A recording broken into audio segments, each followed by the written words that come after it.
Assalamualaikum warahmatullahi wabarakatuh. Bagaimana kabarnya anak-anak? Mudah-mudahan masih tetap semangat ya, walaupun kita harus belajar dari rumah. Jadi pada video ini kita akan membahas kelanjutan materi dari bab 4 ya, atau kalau di LKS semester 2 itu bab 1 tentang integrasi nasional dalam Bhinneka Bhinneka Tunggal Ika. Nah, kali ini kita akan membahas sumbernya sama, masih dari LKS, itu ada di halaman 11 ya. Halaman 11, kamu lihat bukunya ya, sambil dilihat buku LKS-nya. Mudah-mudahan udah pada punya semua ya. Ini bagian B tentang konsep integrasi nasional. Secara etimologi, integrasi nasional berasal dari dua kata, yaitu integrasi dan nasional. Integrasi berasal dari bahasa Inggris, yaitu integrate ya, yang artinya menyatu padukan, menggabungkan, mempersatukan. Nah, jadi integrate itu mempersatukan, menyatukan. Adapun kata nasional berasal dari bahasa Inggris, yaitu nation, yang artinya bangsa. Menurut Kamus Besar Bahasa Indonesia, mengartikan integrasi sebagai pembauran hingga menjadi satu yang bulat dan utuh, jadi berbaur gitu ya. Ada juga pengertian integrasi menurut pendapat para ahli. Yang pertama menurut Howard Wiggins ya. Integrasi bangsa yang ini ya, berarti penyatuan bagian yang berbeda-beda dari suatu masyarakat menjadi suatu keseluruhan yang lebih utuh. Jadi ada hal-hal yang berbeda disatukan ke dalam suatu keseluruhan yang lebih utuh. Atau memadukan masyarakat-masyarakat kecil yang jumlahnya banyak menjadi satu kesatuan bangsa. Nah, itu menurut Howard Wiggins ya. Yang kedua menurut Dr. Nazaruddin Samsudin. Integrasi nasional adalah proses penyatuan suatu bangsa ya. Jadi suatu bangsa disatukan yang mencakup semua aspek kehidupannya, yaitu aspek sosial, politik, ekonomi, dan budaya. Integrasi juga meliputi aspek vertikal dan horizontal. Nah, proses penyatuan suatu bangsa yang kita tahu bahwa bangsa Indonesia itu kan terdiri dari berbagai suku, berbagai ras, berbagai agama, kemudian berbagai bahasa daerah gitu, banyak sekali perbedaannya. Nah, tapi disatukan ke dalam satu bangsa, yaitu bangsa Indonesia. Kemudian menurut J. Sujati Jiwandunung, integrasi nasional diartikan sebagai cara bagaimana kelestarian persatuan nasional dalam arti luas dapat didamaikan dengan hak menentukan nasib sendiri. Hak tersebut perlu dibatasi pada suatu taraf tertentu, bila tidak persatuan nasional akan dibahayakan. Dari pengertian di atas dapat disimpulkan bahwa integrasi nasional bangsa Indonesia berarti, nah ini bisa kamu garis bawahi ya di LKS-nya ya, hasrat dan kesadaran untuk bersatu sebagai suatu bangsa, menjadi satu kesatuan bangsa secara resmi dan direalisasikan dalam satu kesepakatan atau konsensus nasional melalui Sumpah Pemuda pada tanggal 28 Oktober 1928 ya. Ingat Sumpah Pemuda, satu bangsa, satu tanah air, satu bahasa ya. Integrasi nasional merupakan usaha dan proses mempersatukan perbedaan-perbedaan yang ada pada suatu negara sehingga tercipta keserasian dan keselarasan secara nasional. Nah, intinya itu ya, jadi proses penyatuan berbagai hal yang berbeda dalam suatu bangsa ya, terutama bangsa Indonesia ya, yang tadi kita bahas memang terdiri dari berbagai macam perbedaan. Nah, itu disatukan dalam satu bangsa. Adapun identitas nasional secara terminologis adalah suatu ciri yang dimiliki oleh suatu bangsa yang secara filosofis membedakan bangsa tersebut dengan bangsa yang lain. Antara integrasi nasional dan identitas nasional negara memang sangat terkait. Kenapa? Karena Indonesia terdiri atas berbagai macam suku yang disatukan melalui persatuan di bawah bendera merah putih dan Bhinneka Tunggal Ika. Melalui proses ini terjadi proses integrasi nasional di mana perbedaan yang ada itu dipersatukan sehingga terciptalah keselarasan. Persatuan dari kemajemukan suku inilah yang menjadi salah satu ciri khas ya.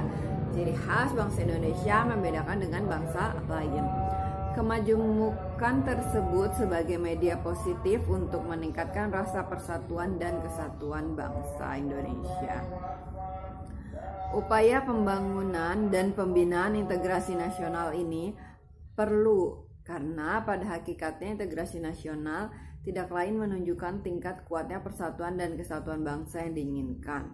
Pada akhirnya persatuan dan kesatuan bangsa inilah yang dapat lebih menjamin terwujudnya negara yang makmur, yang aman, yang tentram.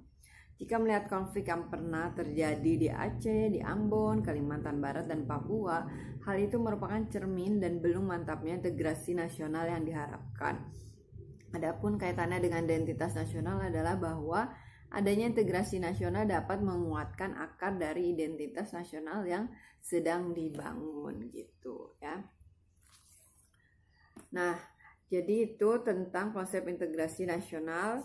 Kemudian kita lanjutkan ke halaman 12 ya. Yang ini. Halaman 12 ya. Nah, yang ini yang paragraf ke 1, 2, 3, 4 ya. Halaman 12 ya. Contoh wujud integrasi nasional. Nah, jadi kan Indonesia itu menyatukan berbagai perbedaan ya, bangsa Indonesia itu menyatukan berbagai perbedaan. Nah, apa sih contohnya wujud dari integrasi nasional itu? Antara lain, yang pertama pembangunan Taman Mini Indonesia Indah di Jakarta oleh pemerintah Republik Indonesia yang diresmikan tahun 1976. Di kompleks Taman Mini Indonesia Indah terdapat anjungan dari semua provinsi di Indonesia. Kamu udah pernah belum ke Taman Mini? Nah, situ ada berbagai anjungan dari semua provinsi yang ada di Indonesia. Setiap anjungan menampilkan rumah adat beserta aneka macam hasil budaya di provinsi itu. Misalnya, ada tarian daerah dan sebagainya. Oleh karena itu, Taman Mini Indonesia Indah menjadi miniatur dari berbagai kebudayaan yang terdapat di Indonesia. Kita tidak perlu keliling Indonesia, ya. Cukup di Taman Mini Indonesia Indah saja sudah terwakili dari seluruh kebudayaan Indonesia. Nah, itu ya yang pertama. Jadi kalau nanti udah nggak ada PSBB, misalnya kalian ada waktu, ya bolehlah berkunjung ke Taman Mini ya. Kami melihat berbagai macam budaya atau adat istiadat atau rumah dari berbagai daerah itu bisa kalian lihat ya. Begitu beragamnya budaya di Indonesia. Yang kedua, sikap toleransi antar umat beragama. Meskipun Indonesia memiliki agama yang berbeda-beda, tetapi kita tetap saling menghormati. Yang ketiga, sikap menghargai dan merasa ikut memiliki kebudayaan daerah lain, bahkan mau mempelajari budaya daerah lain. Misalnya masyarakat Jawa atau Sumatera belajar menari legong yang merupakan salah satu tarian adat Bali gitu ya. Jadi saling mempelajari kebudayaan dari daerah lain gitu. Adapun syarat keberhasilan integrasi di suatu negara sebagai berikut. Ada 3 ya. Yang pertama, anggota-anggota masyarakat merasa bahwa mereka berhasil saling mengisi kebutuhan-kebutuhan satu dengan yang lainnya. Yang kedua, terciptanya kesepakatan atau konsensus bersama mengenai norma-norma dan nilai-nilai sosial yang dilestarikan dan dijadikan pedoman. Ketiga, norma-norma dan nilai-nilai sosial dijadikan aturan baku dalam melangsungkan proses integrasi sosial gitu ya.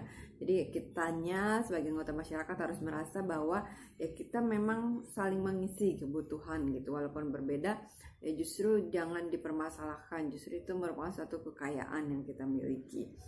Kemudian kita juga ada kesepakatan bersama mengenai nilai-nilai dan norma-norma dan itu bisa dijadikan pedoman. Ya, nilai-nilai dan norma-norma yang berlaku itu juga dapat dapat membantu proses integrasi sosial gitu ya. Dan dapat dipahami ya. Nanti kalau ada yang kurang dimengerti kalian boleh bertanya di grup PPKN kelas masing-masing ya. Ibu tunggu ya. Kalau ada yang mau bertanya silakan. Nah, sekarang kita lanjutkan yang halaman 13. Nah, ini poin penting dari materi ini ya, yaitu tentang faktor-faktor pembentuk integrasi nasional ya. Jadi faktor-faktor pembentuk integrasi nasional itu ada 3. Yang pertama faktor pendorong, faktor pendukung, dan faktor penghambat. Nah, ini juga bisa kalian garis bawahi ya. Kita bahas yang pertama, faktor pendorong tercapainya integrasi nasional ya. Ada 4 faktor. Yang pertama apa? Adanya rasa senasib dan seperjuangan yang diakibatkan oleh faktor sejarah. Apa misalnya ya, kita sama-sama pernah dijajah gitu. Jadi perasaan senasib seperjuangan itu yang memunculkan rasa persatuan. Udah kita pernah dijajah nih, kita pernah sama-sama nggak enak gitu kan perasaannya kalau dijajah oleh bangsa lain. Ya udahlah, kita bagaimanapun juga harus bersatu, jangan sampai dijajah lagi gitu ya. Karena kalau kitanya tidak bersatu ya gampang lah kita untuk dipecah belah ya. Jadi adanya rasa senasib dan seperjuangan itu. Kemudian yang kedua adanya ideologi nasional ya, yang tercermin dalam simbol negara yaitu Garuda Pancasila dan semboyan Bhinneka Tunggal Ika. Nah, tentu ini juga jadi pedoman ya, ideologi kita kan Pancasila. Nah, itu juga harus dijadikan pedoman bagi kehidupan berbangsa dan bernegara gitu ya. Jangan sampai ada ideologi-ideologi lain gitu yang mungkin berkembang di masyarakat dan dibiarkan, akhirnya malah membahayakan integrasi nasional, malah membahayakan persatuan dan kesatuan bangsa gitu. 3. Adanya tekad serta keinginan untuk bersatu di kalangan bangsa Indonesia seperti yang dinyatakan dalam Sumpah Pemuda. Nah, itu ya, itu dari tahun 1928 tuh ya, keinginan untuk bersatu. Bangsa Indonesia udah menyadari nih bahwa kita memang berbeda-beda. Nah, kalau itu tidak dipersatukan ya kapan kita mau bersatu, kapan kita mau merdekanya gitu. Jadi keinginan untuk bersatu itu udah lama muncul gitu ya.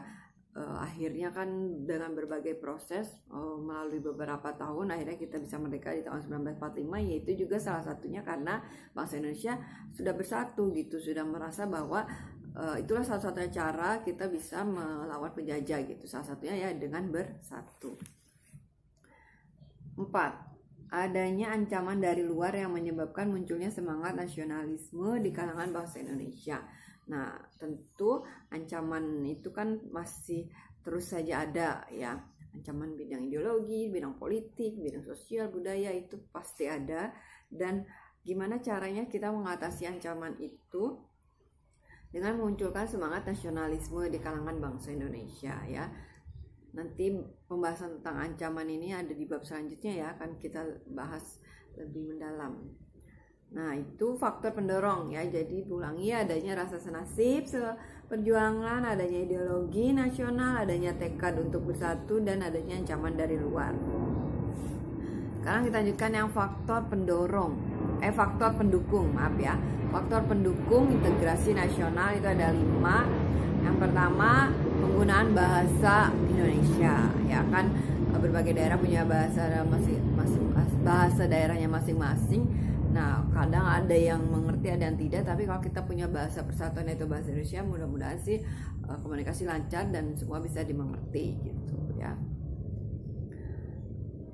Yang kedua, adanya semangat persatuan dan kesatuan dalam bangsa, bahasa, dan tanah air Indonesia. Tentu itu sangat mendukung ya terwujudnya integrasi nasional. Yang ketiga, adanya kepribadian dan pandangan hidup kebangsaan yang sama yaitu Pancasila. Yang keempat, adanya jiwa dan semangat gotong royong, solidaritas, dan toleransi keagamaan yang kuat. Yang kelima, adanya rasa senasib sepenanggungan akibat penderitaan penjajahan. Ini hampir mirip ya. Jadi faktor pendukung dan faktor pendorong itu memang hampir mirip. Di antaranya tadi Pancasila sama rasa senasib dan seperjuangan ya. Nah, apa saja faktor penghambatnya? Ternyata ada juga nih yang bisa menghambat terwujudnya integrasi nasional. Yang pertama yaitu kurangnya penghargaan terhadap kemajemukan yang bersifat heterogen ya. Heterogen itu kan artinya bermacam-macam. Lawan kata dari homogen. Kalau homogen itu kan sama ya, satu macam. Nah, jadi kalau kurang menghargai terhadap kemajemukan ya, atau keberagaman yang bersifat heterogen itu yang bermacam-macam, nah tentu itu menjadi penghambat integrasi nasional. kedua tentu kurangnya toleransi antar golongan. Nah ini ya, jadi toleransi itu memang sangat diperlukan. Kita harus saling menghargai, menghormati gitu, jangan mempermasalahkan perbedaan. Oh dia kok bahasanya beda sih sama saya nggak ngerti gitu, malah jadi permasalahan. Atau oh dia ini ya apa namanya warna kulitnya kok beda sih, warna rambutnya kok beda, nah jadi permasalahan. Oh dia agamanya beda, nah itu juga nggak boleh. Jadi kita memang sudah diciptakan berbeda. Nah bagaimana kita menghargai perbedaan itu, kita harus saling menghormati, kita harus mengembangkan rasa toleransi gitu ya. Kemudian yang ketiga, kurangnya kesadaran dari masyarakat Indonesia terhadap ancaman dan gangguan dari luar. Nah tadi kan ada faktor mendorong ya, kita harus memunculkan semangat nasionalisme karena menghadapi berbagai ancaman dari luar. Nah kalau kita kurang sadar sebagai masyarakat Indonesia bahwa banyak ancaman dan gangguan dari luar, nah itu juga akan menjadi faktor penghambat integrasi nasional. Yang keempat, adanya ketidakpuasan terhadap ketimpangan dan ketidakmerataan hasil-hasil pembangunan. Nah ini yang sering terjadi. Jadi kadang-kadang banyak daerah yang merasa oh daerah saya ini kurang diperhatikan. Hanya daerah-daerah tertentu saja, terutama yang di perkotaan yang diperhatikan. Pembangunannya juga lebih bagus di daerah-daerah perkotaan gitu ya. Nah rasa seperti ini, rasa ketidakpuasan seperti ini kadang memicu bagaimana terjadinya aksi separatisme ya. Pokoknya merasa daerahnya tidak diperhatikan, jadi pengen memisahkan diri aja lah dari Indonesia gitu. Saya juga bisa kok membangun daerah saya sendiri gitu tanpa adanya bantuan dari pemerintah pusat misalnya. Nah ini kan harus diantisipasi ya, jangan sampai kejadian seperti Timur Leste itu terjadi lagi gitu. Ada salah satu wilayah negara yang dia terpisah dari Indonesia gitu ya. Kalau semua daerah merasa Aceh misalnya, oh saya juga bisa bangun daerah saya sendiri, bisa misalnya. Terus Kalimantan, oh saya juga banyak nih sumber daya alamnya, bisa saya juga lebih bagus gitu ya. Bisa merasa dirinya, bisa merasa daerahnya kuat dan mampu. Nah jangan sampai ada rasa seperti itu. Jadi harus adil sih memang ya, pemerintahnya juga hal sepertinya harus diantisipasi. Tentunya kalau dibiarkan ya makin terpecah belah lah bangsa Indonesia gitu. Ntar Aceh bisa sendiri, ntar Papua bisa sendiri, Sulawesi bisa sendiri lah, terus Indonesia apa dong, tinggal Pulau Jawa doang gitu. Yang jangan lah ya. Pokoknya dari Sabang sampai Merauke kita harus tetap bersatu gitu sebagai bangsa Indonesia gitu ya. Nah demikianlah materi hari ini yang dapat Ibu sampaikan ya, mudah-mudahan dapat dimengerti.